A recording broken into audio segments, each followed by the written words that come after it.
From the Dallas On Air studios of beautiful Dallas, Texas, this is Fulfillment right here on DallasOnAir.com. And now here's your host, the Vega Bomber, PJ Dunn. All right, welcome to Fulfillment. This is Season 4, Episode 4. So we got all these fours going on today. So let me introduce the cast of characters with me here today. I have our special contributor, Horror Mike, sitting to my right. Hello, guys. Yes,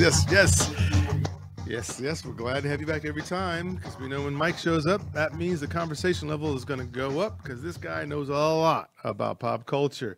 And also in the background, not to be forgotten, and hopefully we'll get a better day going on with this equipment back there. It is Kazak. We're getting the nerdery going up to 11. Greetings and salutations, campers. Welcome to DallasOnAir.com. Yes. So we're glad to see you. So here we are, Mike. What we're about to do here is we're getting ready, because now we're just a couple of days, and even some hours from The Batman. Thing is gonna be a hit. I'm like legitimately excited for this movie. I cannot wait. It's gonna be a big deal. I'm super excited. I think this is gonna probably be the biggest movie since probably No Way Home, which it feels like forever ago. But Yeah, Spider-Man. Yeah. Well, in fact, that's interesting that you brought that up, because we're going to find out now for box office supremacy, who's it going to be? Is it going to be DC's Batman, or is it going to be Marvel's Spider-Man? So Batman has a road to hoe here, because Spider-Man did $2 billion. So we get to see, will this do $2 billion? Will it tie? And by the way, I don't think people talked about it, but Spider-Man, that was the first time a superhero movie on a singular character did $2 billion. So I don't know if people talked about that. yeah, and I did. I was actually reading about that in Hollywood Reporter, and that's a bit of a cheat, because some people were like, well, it's also got like Doctor Strange. and multiple. We won't get into spoilers, but it's got a Right. lot of things working for it. But it's still an accomplishment. Yes. It's an insane compliment for. It's not even like we're not even talking The Dark Knight here. It's just like it's a solid little movie. That's how starved people were for just a film. Yeah. I'm thinking this Batman movie is gonna crack $2 billion. Yeah. Especially if it holds up to the hype I'm hearing. Yeah, it's going to be not did you see the Batman movie, but it's going to be how many times have you seen the Batman movie. When you see nerds gathering together talking, that's what they're going to find out. So welcome to Fulfillment, everyone. Fulfillment is the show where we talk about films. We talk about directors. We talked about actors. We talked about screenplays. If it has to do with film, we talk about it. So if that's what you love films that much that you want to talk about it after the movie, then Fulfillment is the place for you. So today the topic is going to be the Batman movie. We're going to talk about why is Batman, like this is 80 years of a character. So we're going to talk about why this, why that, and who this and who's the best Batman, all that stuff. You'll see all that today. And then we're also going to ask the question as our secondary topic, what will this movie need to do to be great? What should it avoid and what should it do? So stay tuned for all of that. But first, we're going to get into our first segment, and that segment is called Just Seen It. Yeah, so we're going to tell you a little bit about what we have been watching lately. That way you get a sense of how great our taste is in TV shows and movies or not. You can tell us what you think that is. You decide. That's right. So let's start with our honored guest here today. Horror Mike, what have you been watching? Well, living true to my namesake, I saw the 2022 Texas Chainsaw Massacre on Netflix. This is I think I've been seeing it called a re-sequel. Mike, I'm having a little trouble picking you up. Reach out and grab one of those mics underneath you, underneath the table. Oh, yes. Sorry. We're going to do this live. We apologize. But yeah, go ahead and just keep talking and I'll get you. Go. So this is the 2022 re-sequel, Mm-hmm. which is you kind of got popularized with the Halloween movie, where they take the first movie, say that happened, Okay. and ignore every sequel, reboot, and everything after that. So this movie says that the 1974 Texas Chainsaw Massacre movie happened, and now this movie happened. Mike, grab another mic because that one's not coming through right. Sure. Burn into the mic. Yeah, here we go. We are having some technical difficulties today. I apologize. Yes. Keep going. Okay, cool. So the this one focuses on, it's been 40 years since the Texas Chainsaw Massacre. Perfect. It's been 40 years since the massacre itself. Okay. And a kind of a yuppie group of social influencers have come to this small town to kind of gentrify it. And of course, they run into the infamous Leatherface. I ended up really enjoying this movie, thinking it was a lot of fun. If you just like horror movies, this hits all the tropes. So it's a movie, not a series. Movie. I apologize. Yeah. It's No, I'm just checking. Yeah. And then I was doing some research about the film. Okay. It's kind of built up as bringing back the survivor from the first movie, coming back to like get revenge, kind of a la like the new Halloween movies. Okay. And they bring back the final girl, Sally. And I was like, they make some choices. I was like, they're fine. But I was a little bit disappointed when I found out the original actress, Marlon Burns, passed away like 3 years ago. And they cast a new older actress to take this character's role. And when you see it, it kind of put a pall over it. Where it's just like, what you did with the character, why even do this?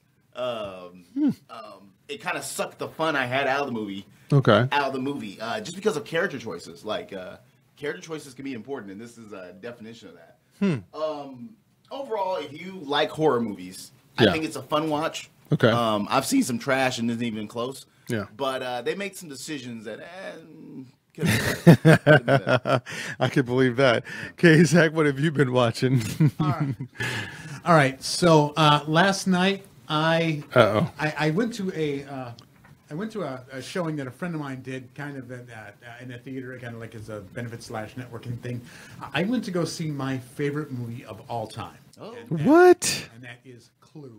That's your favorite movie of all It time? is my favorite movie of all time. Yeah, It's because Yep. it's so Love me some friggin' quotable. The ensemble cast is the script is timeless. The ensemble cast is amazing. Tim Curry, Martin Mull, Madeline Kahn, just everyone in the film is perfect.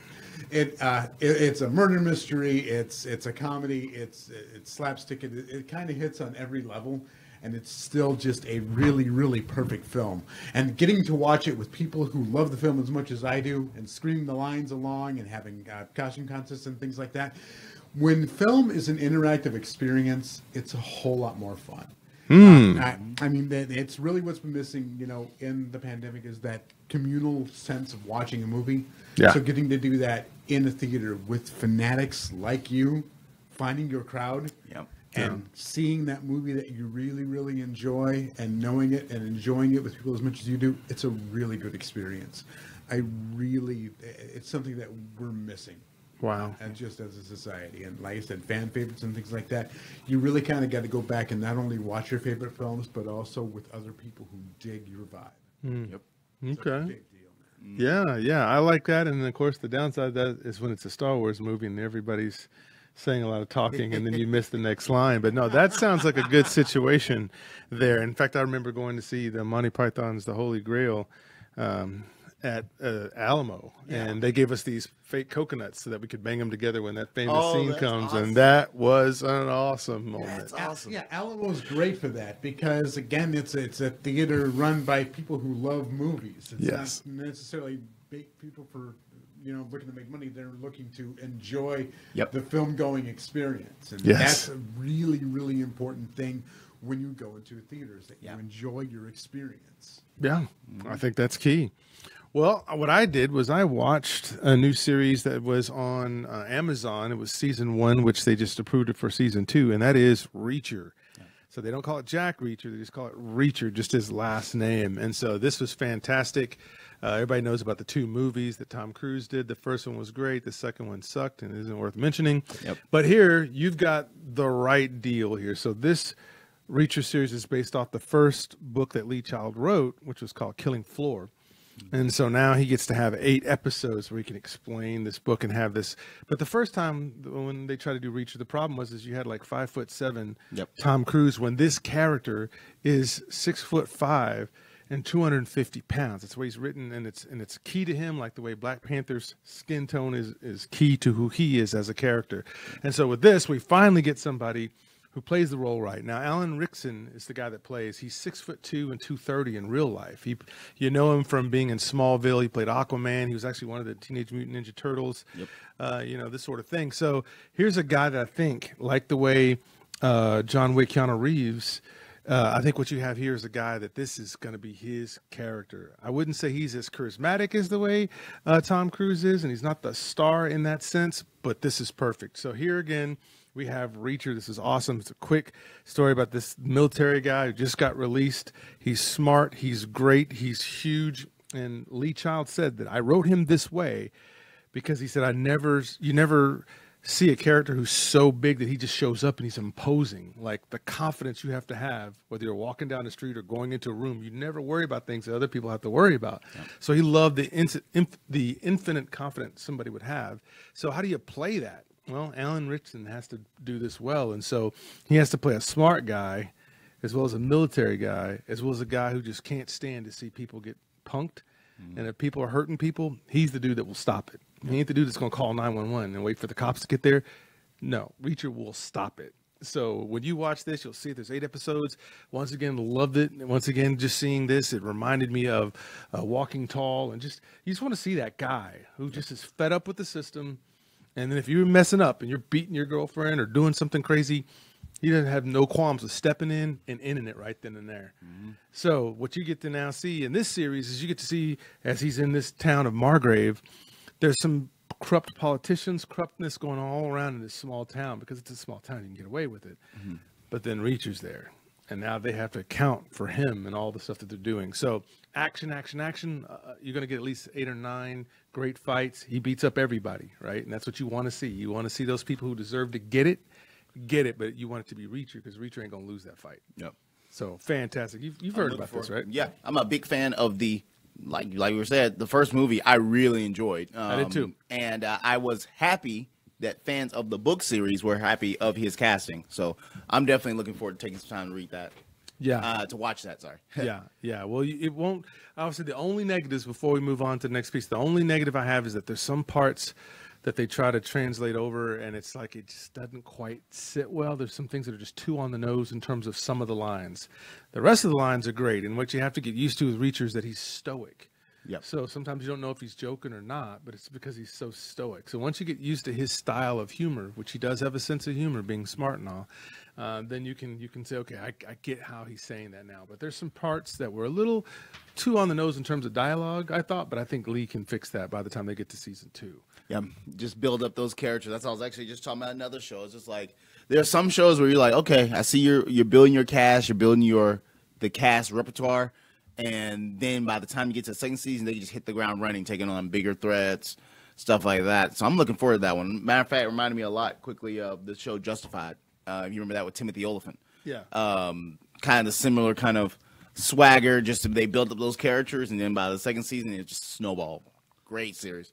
All right, cool. Yeah, love it. So that would be the one. Yeah. So, ladies and gentlemen, let's jump into our main topic of the day, which is what you're waiting for. This whole thing about why is Batman, since we've got 80 years worth of stuff. So we opened this up. My questions was to the crew today about, well, let's talk about the different Batman movies, and this can include the animated features because there's some greatness there.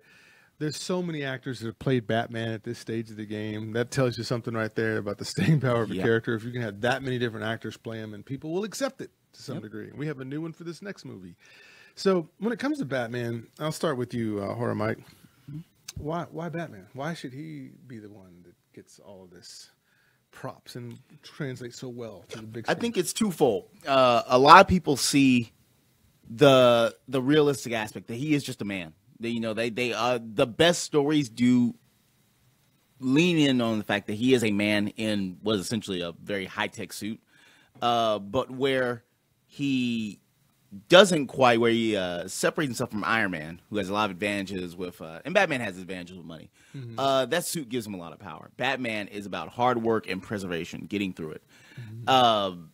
The other element of it is Batman as a character can be slid into almost any genre of story. If you like a particular type of story, you can tell a Batman story with that character. So you can't really tell a horror story with Superman.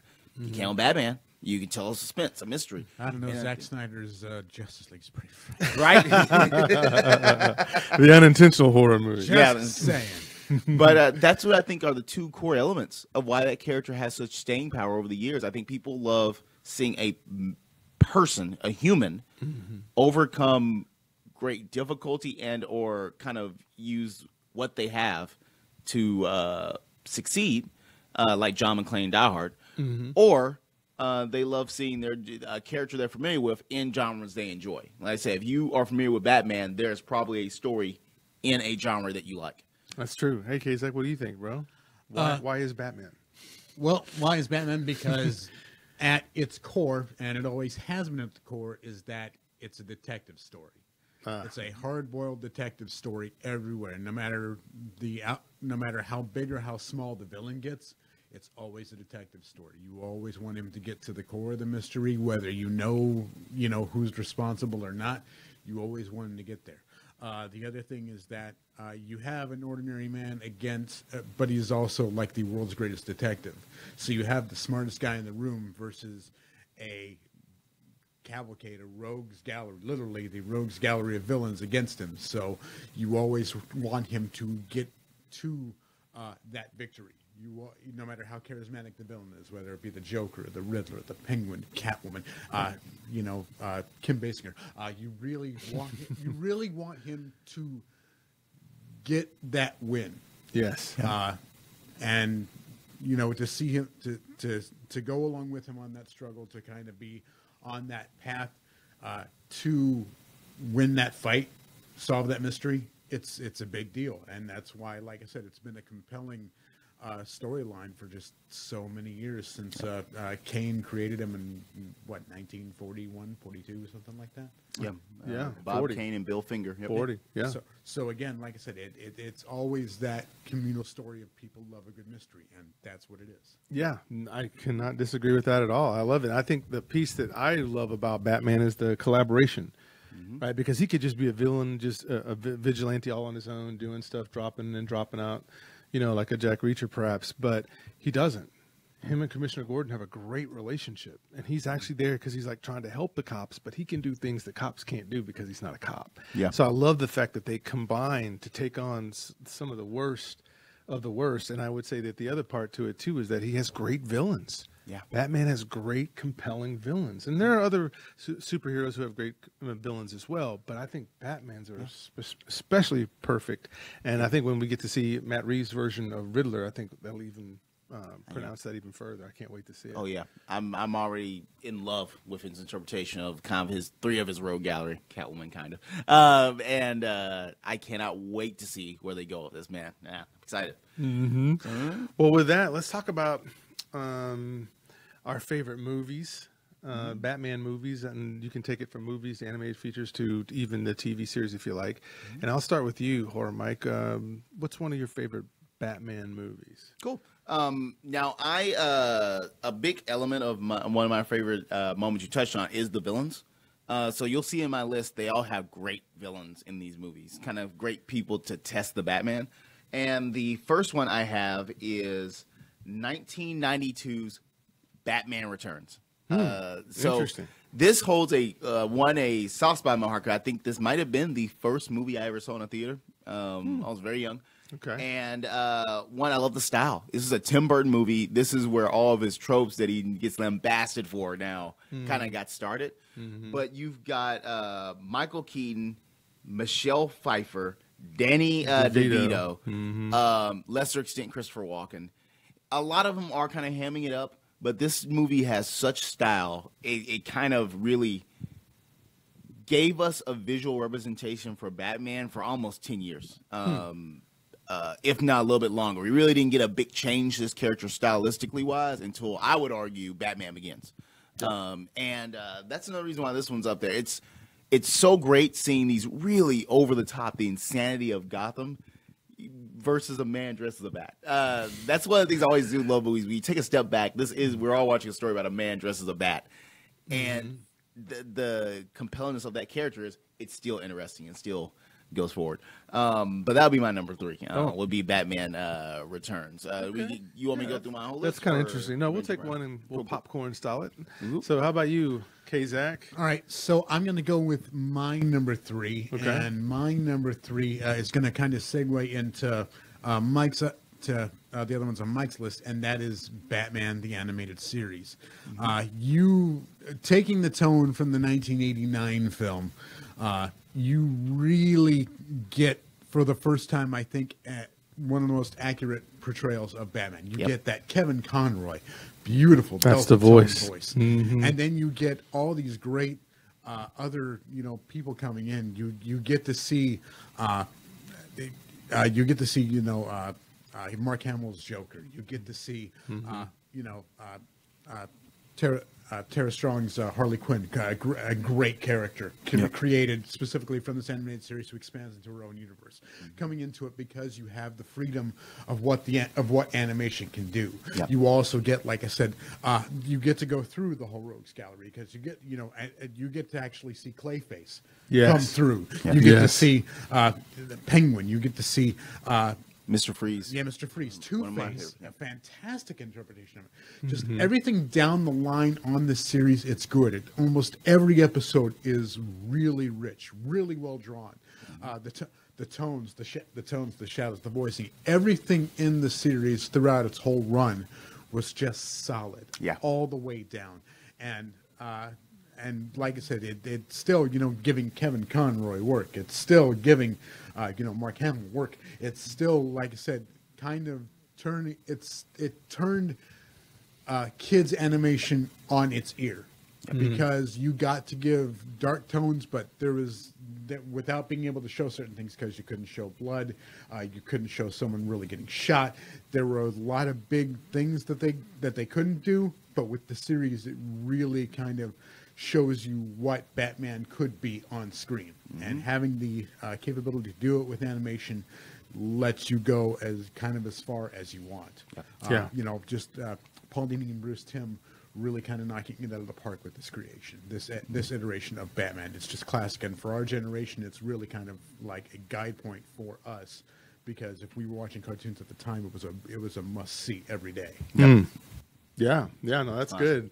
I think y'all picked some great ones. My third one would be the third one in the Christopher Nolan installment, which was Dark Knight Rises. Yep. So I thought that for this movie to have a great Bane was good, because we saw him before and it was kind of cartoonish, like a lot of the other stuff. Yeah. But to see Bane realized this way, and then going after the whole arc of him, breaking Batman's back like in the comic books and stuff. So it was interesting to see that, but even Hardy was great. I thought Hardy did a great job, and they did the whole change the voice thing on him like they did with David Prowse's Darth Vader and having James Earl Jones. Yep. But I thought while it was the weaker of the three, in my opinion, what I did like that it did was that it did show, okay, here's Batman, here's the city, here's how a city wants to rally around him and try to help take out this guy. And then I just thought Bane was he was smart too, and he was bigger than Batman. He was stronger than Batman, and you could argue he may have been even smarter than Batman. And so you're sitting here going, this puts a lot of peril onto Christian Bale's Batman, and you're like, how's he going to beat this guy? Because Hardy was so convincing as a badass. Like I still remember that line about the darkness part. Oh yeah, you remember? You adopted the dark. You adopted the darkness. I was born in it. Oh man, that's a testament to like all the Nolan movies. I quote almost all those characters like almost weekly. Yes, I work in a comic book shop, but like unrelated. Those movies are really well written. And I remember for a hot minute when that movie came out, it was like a bit of a small mini backlash, just because we'll discuss it later. But it follows up a kind of a banger. And we were like, this isn't another perfect film like its previous. And looking back at it, you're right, man. Like Tom Hardy, like everyone's just firing on all cylinders. It just it's got just some weak points that I think overall the better parts of it carry how good that movie is. Yeah, I've often seen this movie as kind of like how Return of the Jedi was for the original trilogy, right? It was the weaker one in my mind, but it had some solid moments, especially that throne room scene. Here, this one had some solid moments, and one of the funniest scenes in one of these films is the scene where Selena Kyle is sitting there. And the police go, no, don't worry about it. We can take care of you. We can protect you. And that eye roll she does is perfect. Anne Hathaway. Yes, Anne Hathaway just did that. It was almost like, bitch, please, right? Yep. We can take care of you. We can hide you. We can make sure that you are completely safe. She didn't have to say anything. She just did that. Well, what made this one interesting was it was one of the first times that you really see in a movie Batman at war. I mean, because it is all intents and purposes a war film. Yes. I think it's actually an interesting precursor for Nolan's other war film. What was it, Dunkirk? Yes. Dunkirk's first, right? Or okay, yeah. Yeah. But you kind of get basically, the kind of that you get those raw elements. You get the harshness of Gotham locked away. You get some real conflict. The combat in it is almost heartbreaking. Yes. To see it. It's a really, again, it's. I agree with you. Of the Nolan trilogy, it is the weakest one, but it's also shot starkly, and basically it didn't need to be as huge or flashy as the other two. This one really kind of needed to be, because of the tone of the story, a very stark film. Yep. Yeah. And you definitely get that in this. Again, you get some good performances out of Joseph Gordon-Levitt. You get, of course, Gary Oldman, Commissioner Gordon, and of course Marion Cotillard as we can say Talia. Talia. Yeah, Talia. Talia. I actually forgot Gordon Levitt was in the movie. Like I actually always forget he's in that film. I always forget about him. Yep. So what else, Mike? What's the number film? So my number 2 is we touched on it a little bit just a moment ago. Is an animated movie. Was for Until Batman Begins. This was considered the best Batman movie. 1993's Batman: Mask of the Phantasm. This is an animated theatrical release movie, directed by Bruce Timm and written by Paul Dini and Alan Burnett. And this follows Batman. We were saying Kevin Conroy and Mark Hamill. Someone is serial killing members of the mafia and the crime families of Gotham. And Batman, this is that hardboiled detective, is trying to figure out who is doing it. You have a great villain, the Phantasm, who's kind of like a Punisher-esque character. Okay. You get a great story about this movie. Until Batman Begins really did do a deep dive. We never had a movie or film do a deep dive into the origins of Batman leading into him becoming Batman in the Gotham. And this movie really has that, while also telling the story of a new villain and how Batman may or may not have inspired it. It is a great movie. It is a great detective story because you're trying to solve the case of who it could be. And like I said, for a long while, this was considered the premier Batman movie until Batman Begins. And Kevin Conroy, I can make a fair argument between the show and this movie is why him and Mark Hamill are legends when it comes to Batman. Like, if you're talking about best of any Batman, the conversation must include Kevin Conroy and Mark Hamill. Yeah. And this is voice acting. This is voice acting. Masterclass acting. Like, it's heartbreaking. Like I said, I still to this day don't want to spoil for you the finale of this film. Yeah. But it's great. If you haven't seen it and you like just a classic detective story, this is your Batman movie to watch. Wow. And 1993 still holds up. Still a classic. It's still in the conversation usually when people say like top 5 Batman movies. It's usually up there. I think I've seen this one. I just got it.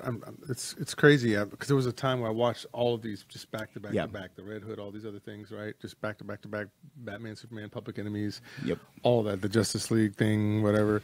So the problem it runs into is it just gets.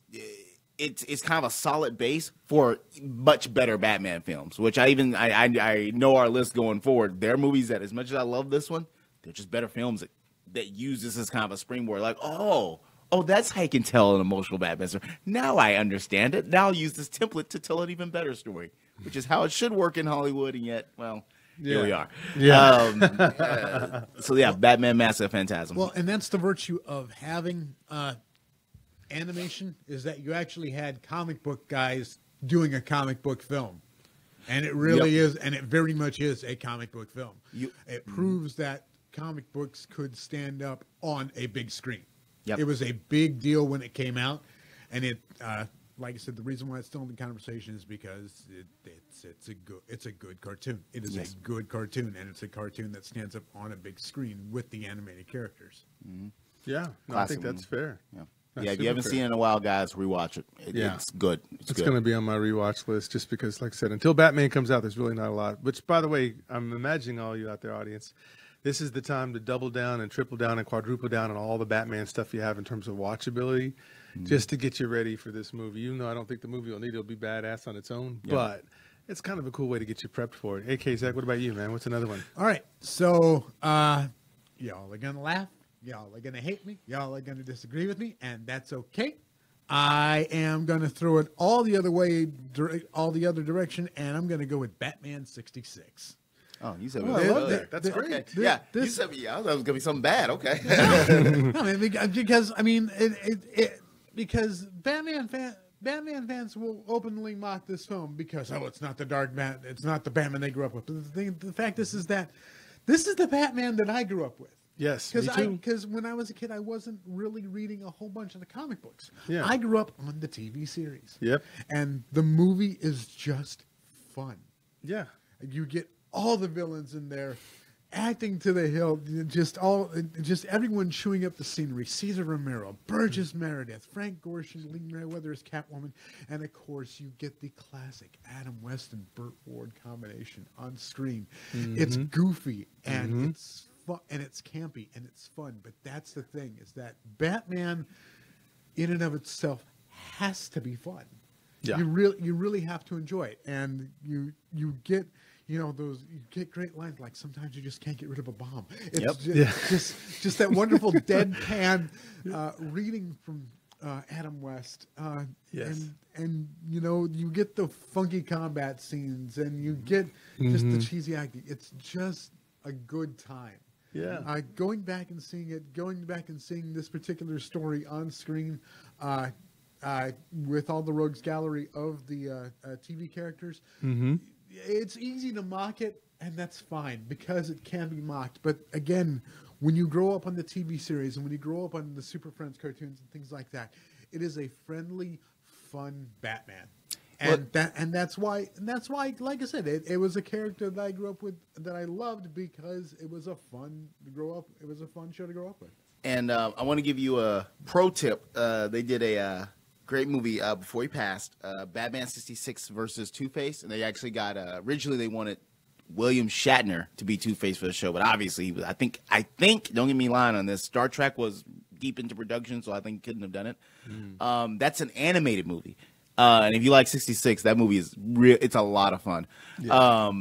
No, I'm a big fan of '66, and yet again proves my point that character can be slid into any style of story, even fun adventure stories at the '66 series. Yeah. And you got the director Leslie Martinson, so you got she's breaking it down for people back then. Yeah. Showing you that, hey, it doesn't have to be a woman can shoot this. Yes. And show you how Batman can also be funnier.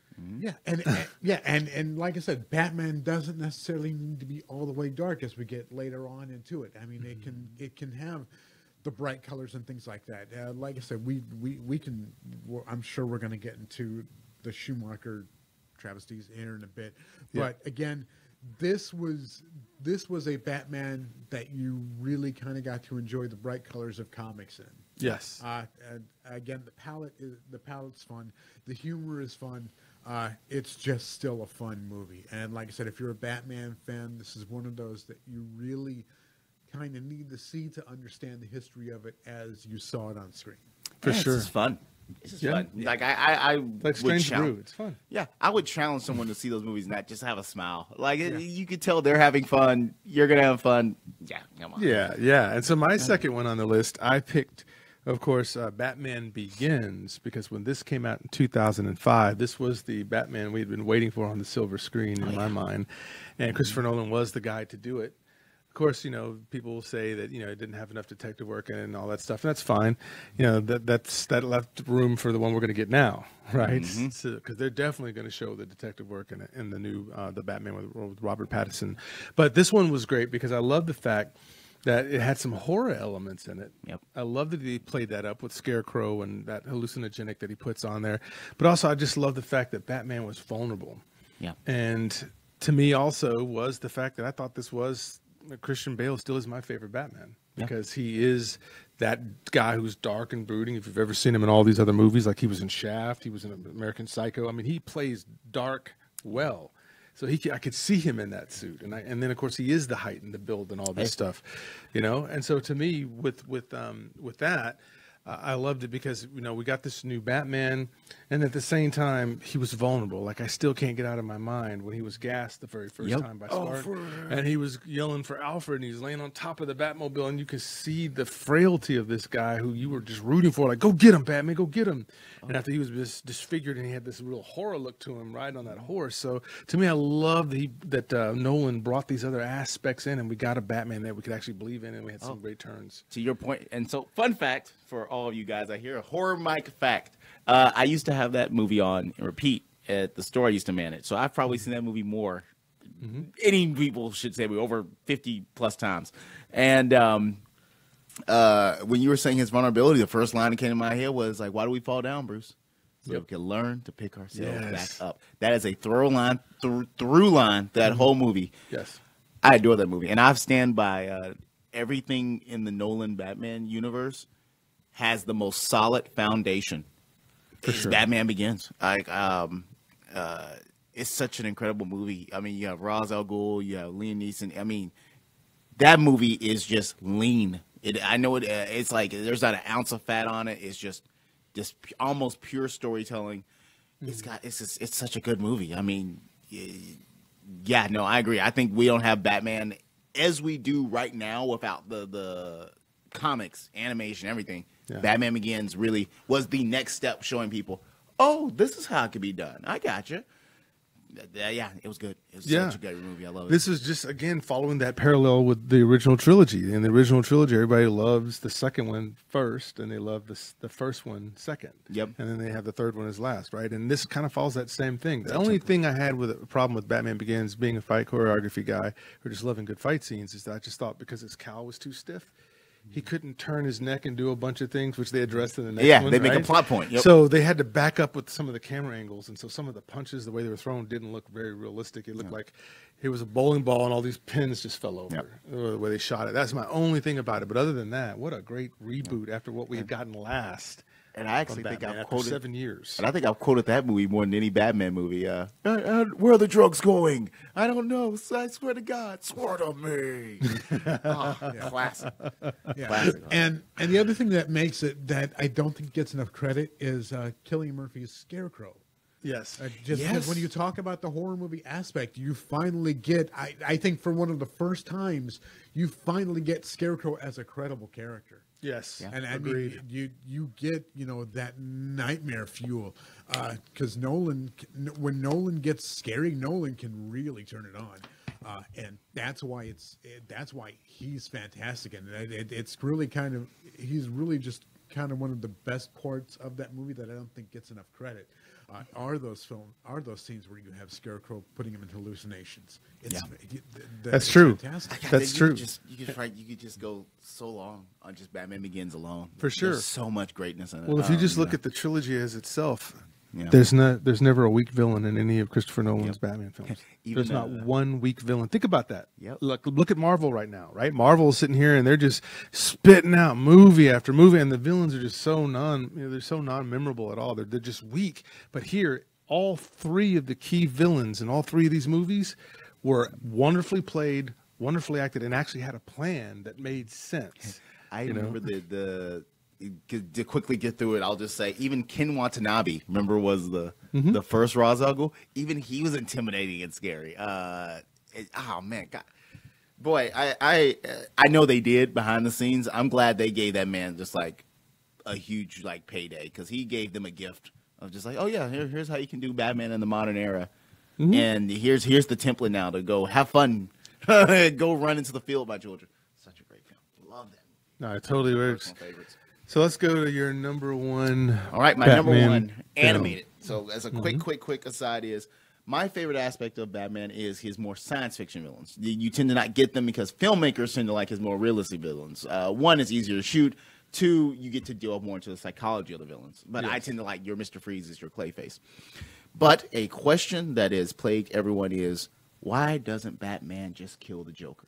Like, this guy is the ultimate serial killer. He's killed millions of people. Batman catches him all the time, puts him through the system. He comes out, kills more people. Yep. My number one movie is Batman Under the Red Hood, and it has elements of everything we have discussed here today. Yep. It's written by a comic book writer. It's an adaptation of a very strong story, strong voice cast. The most famous of the cast being Jensen Ackles, most famous for being Dean in the Supernatural TV show. Okay.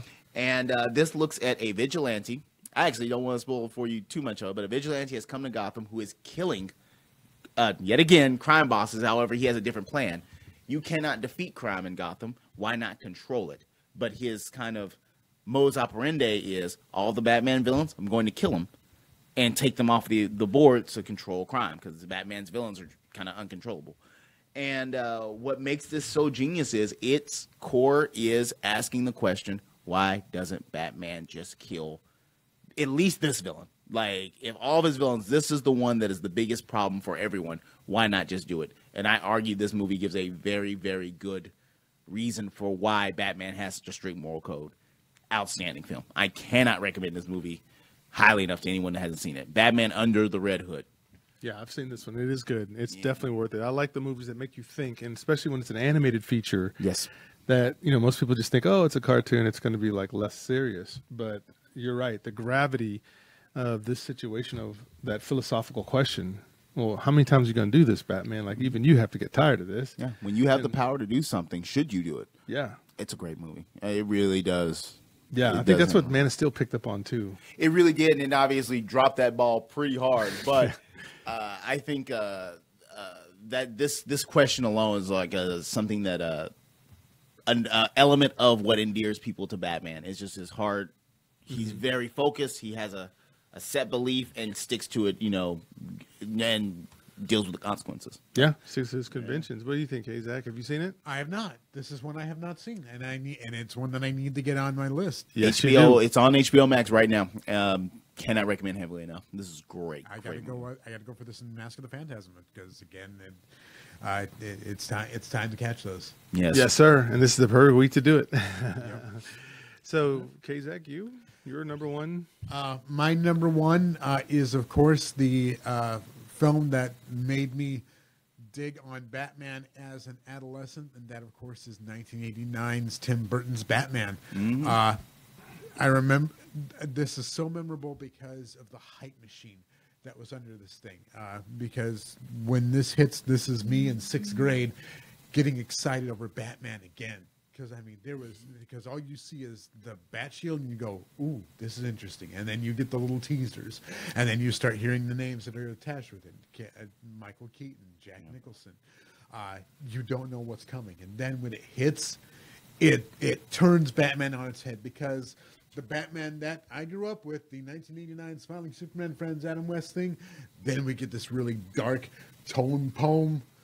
We get that Danny Elfman score. We get that, we get Batman as a dark figure, a dark character, and we get an indelible Joker in Jack Nicholson. This movie could not have been more fun to watch, and it still kind of holds up. It still kind of because of the performances in the film, it still stands up. It's fun to watch. It's fun to enjoy, and again, it was what Batman needed. It needed a refresh. It needed to be reminded of, hey, these are dark stories. This is a dark tone comic. And before we hit, Dark Knight Returns and Frank Miller's version of it, this is kind of right along that line. Yeah. And getting that on screen was really important to the lifeblood of the character, which keeps the franchise going, which keeps him on our minds as comic book fans. This was a big turning point in that comic book movies can be made and be successful. Yep, that's true. I mean, you had to wait 22 years to see Batman on the silver screen. I mean, the first one was in '66, so you had to wait till '89 before you could see Batman again on the screen. Yeah. And then, of course, he skyrockets past Superman, which was the first superhero, and then also the first superhero comic book was Superman in '39, and Batman was in '40, and then Wonder Woman was in '41. But Batman surpasses Superman, who was well beloved. We had all those Superman movies in the '70s, right? And then all of a sudden, it's like, why no Batman? and then we get this. And it's just such an insane juggernaut. Like I said, I have a preference for Returns, but like I said, you don't get it without this. Again, it's a solid base. It's just a solid base to build from. And one day, look up some research for your viewers. The reason we never got a third Batman, Tim Burton Batman movie, thanks to McDonald's and marketing. Kind of the first examples of studio interference. And there it is. There it is. Right. Yeah, well, you know. That's crazy. M&M's could have been an E.T., but instead it was Reese's Pieces. Yeah, right? See, exactly. What happened? It's always studios, baby. They're like, always. Well, my number one is probably the most obvious one. It is Dark Knight. This is the best superhero movie, bar none. I'll fight you over it. There's no way the Avengers holds up today after all the different Avengers movies. Not even Ant-Man? Not even Ant-Man, right? Not even Ant-Man? So they don't even hang out. Because that used to be the thing, right? It used to be Avengers versus The Dark Knight. These were held up as the two best superhero movies of all time. So the test is to determine supremacy of which one's the best is to go back and see if you get the same feeling when you watch it as you did the other one. And so what happens with the Marvel one is you go, yeah, I've seen that. Yeah, I've seen that. Yeah, they've done that a million times. Yeah, Captain America and Iron Man don't like each other. Yeah. You go, whatever. You watch Batman and you go, oh, crap. Heath Ledger. Oh my God, I forgot how great his performance was. This guy, right? And you start thinking like that. Then you look at Avengers. Was there anybody's performance that was as good as? No, not even at all. Not even close, right? And some people love Loki as a villain, but I would say that even in that movie, he had a very bad plan because it was a terrible crazy. Plan. And I was going to say, he's the best in it. And that didn't even hold a candle to the worst actor in The Dark Knight. Yeah. Even the goons are like amazing. Yes. When you talk about Dark Knight, you talk about looking at how we say, okay, how do you top Batman Begins, which in its own right was really great. Well, here you have such a focus on the villain that you almost forget about Batman to some degree because you just want to see what will the Joker do next. And the maniacalness of how Heath Ledger played this role, rest in power, right? Yeah. And just the idea that Nolan would put him in the situation. And then you have all the mob bosses. Now he just walks in, one man with all this muscle and gun and angry and very difficult men, you know, and he walks in. What happened? Guys had balls fall off. You know, like he's challenging these dudes. And when one of them just gets sick and tired of it, Gamble sends this guy over there and he takes him, smashes his face in his pencil, and dude falls over the Magic side. trick, It baby. was just, Classic. wow. And then they said, you're crazy. I'm not. You're crazy. No. And he's pulling his jacket back, you know, letting you see that he's got a bomb. I'm not. He's just really weird. And you just go, man, I have to watch this scene. And so every scene, check it, go back. Every scene that Heath Ledger's in, you are invested. And I want to add on something we always forget about that movie because of how much scene he just kills. Aaron Eckhart as Two-Face. Yep. You see this, I say beautiful, this amazing downfall of this man and what could cause this. This is how Gotham just tears your heart out. Man, I cannot stress how much I love. I think everybody's seen this movie by this point. I will say, one day rewatch the ending, that beautiful speech Commissioner Gordon gives at the end about why we need Batman. Never forget he's telling that to like an 8-year-old who's very confused and has no idea what's going on. But it's such an amazing film. I mean, it's got two great villains. You see a downfall of a villain. I mean, we all quote that story: you either live long enough to you either die a hero or live long enough to become the villain. Everyone knows that line. Everybody, thanks to that movie. Yeah. That line was before, but I mean, yeah, I think that's. I really have very few criticisms. It improves upon every single thing from Batman Begins, and that's what a sequel should do. Yes. Batman Begins is still a great movie. This took all that greatness and expanded upon it. Yeah, and it doesn't have to be a superhero film. It is one of the top, Storytelling. top 25 films of all time, easily. And it doesn't have to be a superhero film. So when you're such a good of a movie that you can transform or transcend the genre itself, right? Because you can watch this without ever knowing anything about Batman, although that's not happening. But if you don't know anything about Batman at all in this world, it doesn't take you long to just get in and get gripped by it. And I also love one of the lines. This is what you see in corporate America. I also love this one line that Joker says when they say, "Well, if it's so easy to kill the Batman, why haven't you done it already?" You've done it. Because when you're good at something, you should never do it for free. Ah, I love that. I mean, so there were just gut punch lines in this movie, and Christopher Nolan just showed off his mastery in terms of dialogue and how he wanted to set everything up. And then just the whole, you could just go on and on for hours. But for me, Dark Knight, it's, people are saying that this new Batman movie might be your new favorite Batman, but we'll see about that. But that's what it's going to have to, that's what's going to have to top. The Batman, Robert Pattinson, you're going to have to be better than this. And that means Paul Dano, your Riddler, is going to have to be better than Heath Ledger's. That's the standard. Yep. And we're going to see what happens with that here shortly. Zach, your thoughts on Dark Knight? Again, you needed a movie to finally wash out the bad taste of the Schumacher travesties. Yes. Once Batman Begins rolled in, none of us were sure what to think of it because we're going, okay, we're getting more of this. We don't need this again. We don't need another Batman origin story. And suddenly you get this kind of dark film. You get this, okay, what's going to happen next? And then you hear that this is one that kind of gets word of mouth. No, you have to see Heath Ledger as the Joker. Yeah. You have to see Christian Bale as the Batman. And you go in and from the pencil scene on, it turns everything on its head. Finally, you are into this film no matter what. It is compelling.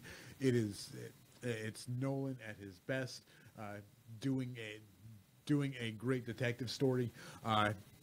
It's a really good watch, and it's a good watch over and over again because there are little things you pick up on. There are little nuances in the performances that you don't necessarily catch the first time around. It's really something that you've got to see. Yeah, no, I think that's fair. So with that, ladies and gentlemen, what I'd love to do is get into topic B, where we're just going to open it up and talk about the Batman film itself by asking two questions. One, what does this film need to do to be great, perhaps even greater than Dark Knight? And two, what does it need to avoid in order to be great or equal to the Dark Knight? And we'll just start with you, Horror Mike. What does it need to do and what should it avoid? I think it's very simple for me. Quickly get through it is number to avoid would just be don't retell the origin. Thank you. Thank you. The most well-known, there's the three most well-known superhero stories worldwide. It's Superman, Spider-Man, and Batman. Everyone knows I'm not even opposed to the iconography of the pearls. Everyone knows the pearl. You have pearls slow motion falling. We get it. That's Martha Wayne being shot. Got it. I don't want to see that again. I don't need to see that again. But that's just how powerful the iconography is. That everyone knows it. Just falling pearls. For sure. Martha Wayne. So that'll be it. And I'll just say, make sure Gotham City's highlighted. Like that's all you gotta do to make one of the many elements you gotta do. Batman's just not like punch in this one element and you win. Just don't retell that origin again. Come on. And I don't think they will. It looks like they're going to just hit the ground running and just go from there. Mm-hmm. And so when you say they just need to highlight Gotham City, have an idea, an example, or? Really show the populace, the people. Like one of the things Nolan films did very well is they showed that the people were affected and changed by Batman and the villains. Focus on that. And I think most people really get that they like seeing Batman make a difference. They like seeing a person make change. That's what I think is one of the big things to focus on. Yeah, I think that's fair. I think Gotham was so cartoonishly just a backdrop in some of the earlier movies, but Nolan got that right. I want to see how are the people affected by this dude who they call the greatest detective, and he works with the cops. So if he's working with the cops, he's the greatest detective, and yet we have a ton of crime. The people should be involved by that. They're like, well, what should we be aware or scared? If he can't stop it and the police can't stop it, what are we to do as a citizen of Gotham? That would be a real pain point, and I think you're 100% right. Yep. Okay, Zach, what about you? What does this movie need to do? What does it need to avoid, the new one that's coming out with Robert Pattinson? All right. We have to have a sensible plot. We have to have a mystery. We have to have a movie where you can't just put Batman in danger. You have to have a plot. Give me something to chew on. Give me, like I said, a reason for Batman to chase the villain other than Batman villain bad, Batman good. I must be revenged. No! Give me a reason to give me a reason to watch your story. Give me a reason to go on that ride with you. Because like I said, I don't need to see Batman just kick ass for an hour and a half. I don't need to see that. What I need to see is give me a detective story. Yes. It has to be that. It has to be give me something to chew on, because otherwise I am going to be really bored with your film. Yeah. And I need to have a reason to watch. I need to have a reason to fear the villain. I need to have a reason to get behind Batman. I need to have a hero I can believe in. Yes. Yep. I think that's fair. And so that would be the to do and the avoid. You just Yeah. what should they avoid really? The don't is don't lose the fun of Batman. Because when I say detective story, I mean I want to have fun with you on this ride. It can't necessarily be the super dark, tone poem of the Zack Snyder films, and it can't be the overly cartoony Schumacher stuff. It has to walk that line of dark tale and fun superhero film. Yeah. And it doesn't necessarily have to be difficult, but it does have to be complex, if you know what I mean. Yes. Because I don't necessarily need to get so tied up and lost like you can occasionally with a Nolan movie. Yeah. But by the same token, I don't need it spelled out for me like Batman Forever.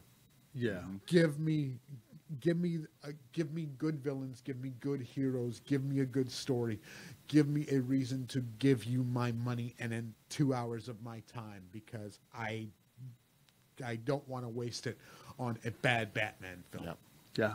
Yeah. No, that makes tons of sense. And so for me, when I looked at this, the do here is, as great as the Nolan films were, the part that was lacking was we didn't really get to see Batman doing the detective work. It was just kind of like Lucius was just building stuff for him, and he'd come to him and say, I need this. I need to turn my head. I need that. I need this. And it was just kind of like, oh, this is ritzy Batman. It's got everything going on. He doesn't have to do certain things anymore. And that was kind of a cheat a little bit. So for me, the big do is you got to show a great mystery, to your point. You've mentioned it.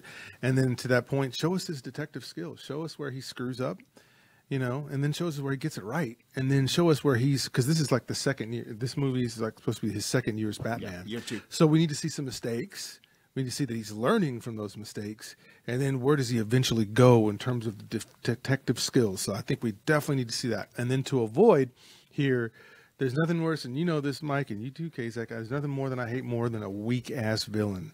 Please do not make Paul Dano as Riddler get up there and do the mustache twirl and start talking, blah, blah, blah, blah, blah, blah, blah, blah, blah, blah, and then Batman escapes and gets him. Please don't do that crap. Right? Because the Joker is the gold standard of the villains. And Riddler's of a similar case, except for he's not just psychotic. This is just a guy that's so brilliant. He just likes to toy with people, right? And so with that, this leads to a villain that needs to be 4 or 5 steps ahead of Batman.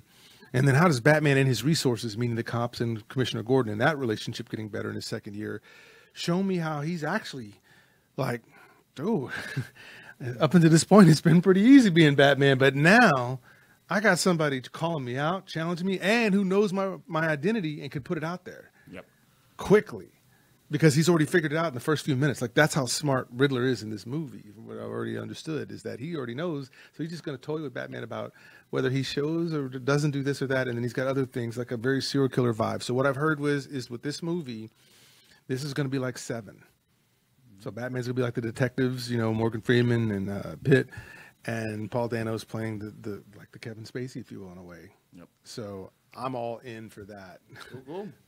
Yeah, no, I'm excited. So this is before the movie. The movie is going to come out, ladies and gentlemen. It'll come out this week. It'll be starting the show as early as Wednesday, Thursday, and Friday, and then, of course, the whole weekend. So this is our This is taped before the show. We're going to come back afterwards. Yep. I'm going to bring Mike back. We can get him on our schedule, and love to get him on our schedule again. And we're going to talk about the reaction that we had to it. So here's a prediction time. Before we all have seen it, do you think it's going to be good? Do you think it's going to be so-so? Or do you think they're going to succumb and just do some Disney stuff? My quick guess would just be Warner Brothers has such a safety net on Batman, quality control on that character. I think it's going to be a hit. I think they know. They must have done oodles of research before they even wrote this movie. Nah, this thing's gonna be legit. I'll be shocked if it isn't. I'll be genuinely shocked this is anything other than great. Okay, Zach? Early prediction? I hope it lives up to expectations and what the fanboys are digging on, because as someone who is not entirely sold on Robert Pattinson as an actor, and B, someone who has a little Batman and superhero fatigue, I need to hear good things about this movie to get me to see it. Gotcha. And I'm to that point now where if they're smart, which is learn everything you can from what Nolan did, but add all the detective stuff with it. In other words, make your villain badass like the way Heath Ledger played Joker. If you can do some version of that, not copying it, but another version, we need to see it because Joker can't be the only good villain character out there. There's got to be another one. I think that they can hit that. I think Paul Dano is the right actor to play that role. And so I'm going to, at pre-prediction, I'm going to say I think the movie is going to be a hit. So now the last question is, how many times are you going to go see this film? No, you ain't yet. I'm a cheapskate. I usually see a movie once, and that's it. It takes a big movie, and I loved No Way Home, and I only saw it once, so we'll see. Okay, Zach, if you get to the theater, see it. I'm probably saving my money on this one. I'm waiting for streaming. Gotcha. I just am. Okay. No, the fatigue is real. For me, if this film is good, mainly because there's nothing else out there to watch right now. If it's really good, this is what this movie will be good for. It'll be good to see it in a regular theater. It'll be good to go see it in the IMAX. So I'm going to see it at least twice. I want to have both experiences. This is not a movie I think you want to sit at home and watch 100%. If it has what it has, what I believe it has in it. But I also understand the fatigue thing as well, Brother Kazak. So what do you guys think? Why don't you tell us in the comments? Are you excited? What is your prediction? Do you think this film's going to be great? Do you think it's going to be so-so? Or do you think it's going to be wah, wah? Let us know in the comment section what you think about that. And also, why don't you tell us, what is your favorite Batman product that was portrayed either on the small screen or the large screen, whether it was live action or whether it was animated? Put that all in the comment section below. And so we will definitely check you out on that. So with that, Mike, who are you going to give a shout out to? Just my usual. My mom, my dad, Keeps Comics, my manager, Jesus. Hey, how's it going, guys? And I think one of my coworkers, Garrett, will be watching today. So awesome. Hopefully, shout out to him, too. All right. Well, we love having you watching, Gary. We appreciate it. He actually can talk movies, too. Kazak, how about yourself? Who are you shouting out to? We're just going to go ahead and shout out everyone here on DallasOnAir.com. Make sure to kind of make us your friends on Facebook and Twitter and all that stuff. Check out all the great shows that we have here. If you dig sports, check out Best for Business. Do check out the Rancor Pit, which is going to be following this show right here in DallasOnAir.com. We're going to get today into the Book of Boba Fett. We talk all things Star Wars. Also, like I said, check out Figment's Explain Mysteries podcast. Check out Fan and Wife. Check out all the good stuff right here on DallasOnAir.com. And again, shout outs to Jansen and Kat for giving us a home here every Sunday here on DallasOnAir.com for Talking Nerdy to Me Sundays. Yes, and my shout-outs are going to Brandy and Barry Austin, also Sean, Presley, Troy Ross, Eddie Medina, Lauren Wiedauer, Tristan Frazier, Harry Thomas, my boy Prim, Daniel Meza, and also the film samurai himself, Carlos Salinas. And we will see you guys on March 13th and March 27th. The next show is the reaction to this thing called The Batman. Why is Batman? We hope you enjoyed this time, and we will see you in about 2 weeks.